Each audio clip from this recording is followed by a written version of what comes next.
Think about temperature for a moment. How hot can things get? There's no limit, right? Keep adding energy and things get hotter and hotter. The sun's core reaches millions of degrees. Some stars burn at billions. There's no maximum temperature, no ceiling. So what about cold? How cold can things get? You might think the same logic applies. No limit going down, just like there's no limit going up. Colder and colder and colder, forever. Wrong. There's a bottom, an absolute limit. A temperature you cannot go below, no matter what you do. We call it absolute zero. Minus 273.15 degrees Celsius. Minus 459.67 Fahrenheit, or just zero on the Kelvin scale. But why? Why is there a coldest possible temperature when there's no hottest? What makes cold different from hot? And what actually happens at absolute zero? Does everything just stop? The answer reveals something profound about what temperature really is. And once you understand it, the existence of absolute zero isn't just obvious, it's inevitable. First, forget what you think temperature is. It's not how hot something feels. That's subjective, useless for physics. Temperature is about motion, atomic motion, molecular motion. Everything around you, this screen, the air, your hand, is made of atoms, trillions of them. And those atoms are moving, vibrating, jiggling, bouncing around constantly. In a solid, atoms vibrate in place. They're locked in a crystal structure, but they're shaking, faster when hot, slower when cold. In a liquid, atoms slide past each other, still moving, still jiggling, but now they can flow. In a gas, atoms fly around freely, colliding with each other, bouncing off the walls of their container. This is air. Nitrogen and oxygen molecules zipping around at hundreds of meters per second, right now, in this room. And here's the key point. Temperature is a measure of this motion, specifically the average kinetic energy of the particles. Hot means fast-moving atoms. Cold means slow-moving atoms. That's it. That's what temperature is. When you heat something, you're adding energy, making the atoms move faster. When you cool something, you're removing energy, making the atoms move slower. Simple. Now you see the problem. How cold can you make something? You remove energy, the atoms slow down. Remove more energy, they slow down more. But there's a limit to how slow they can go. Zero. Atoms can't move slower than not moving at all. They can't have negative speed. Motion has a minimum. Stop. Zero velocity.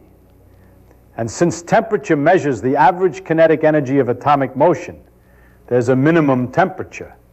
The temperature where atomic motion reaches its minimum possible value. That's absolute zero.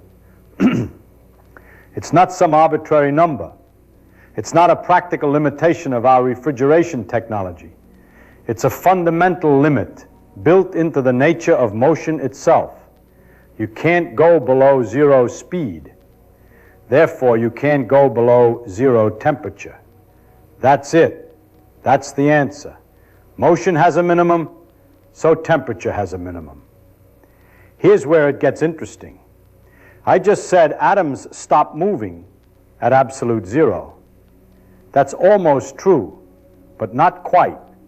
And the reason reveals something even deeper about reality: quantum mechanics.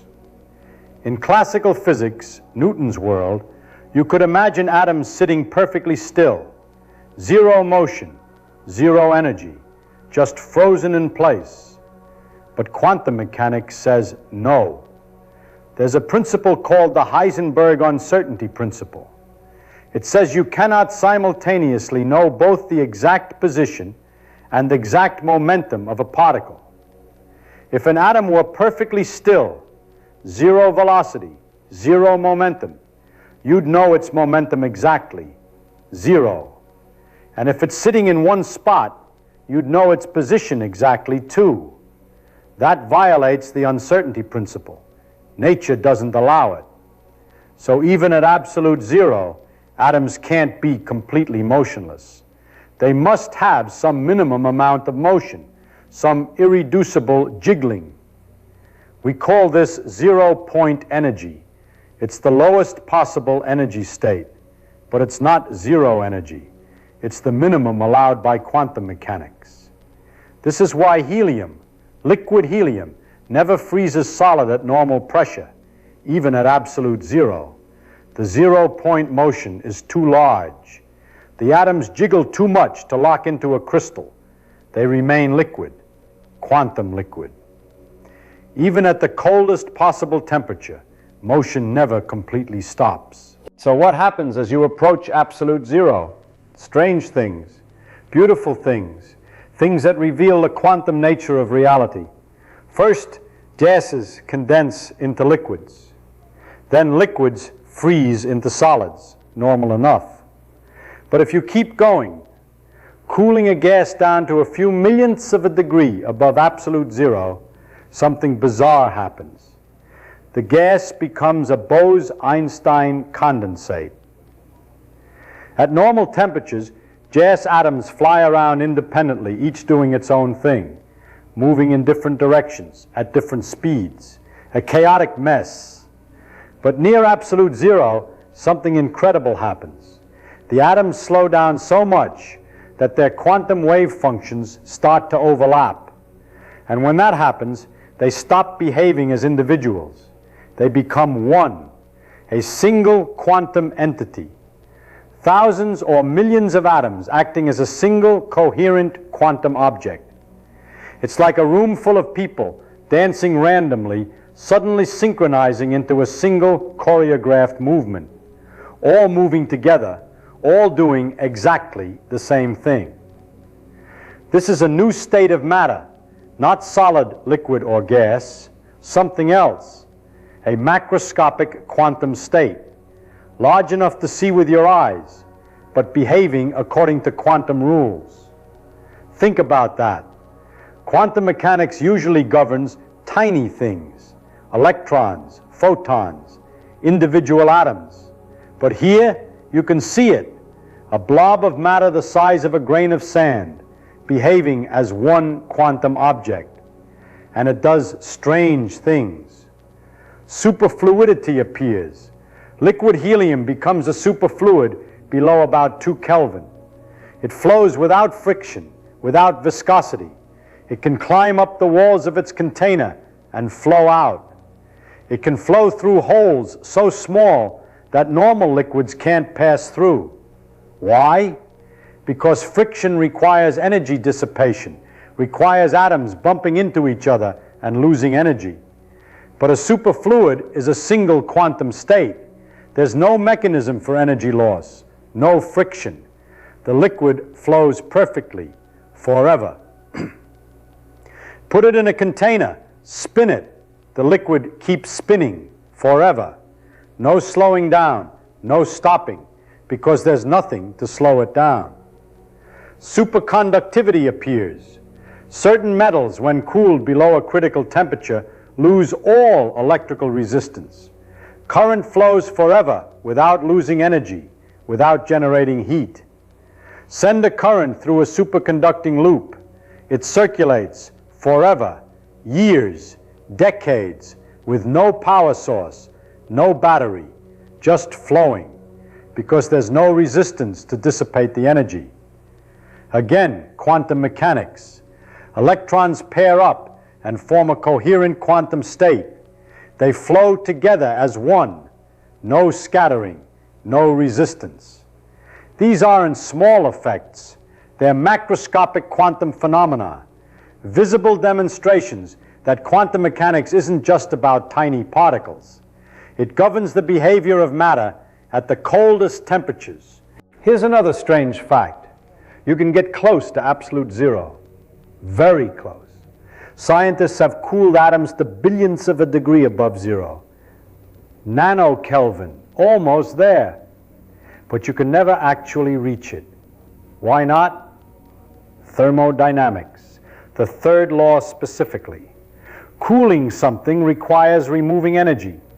And to remove energy, you need something colder to absorb it, a heat sink. But if you're already at the coldest possible temperature, there's nowhere for the energy to go. No colder reservoir exists. You can't remove that last bit of energy. Every cooling method gets you closer, but each step requires more effort, more energy, more time.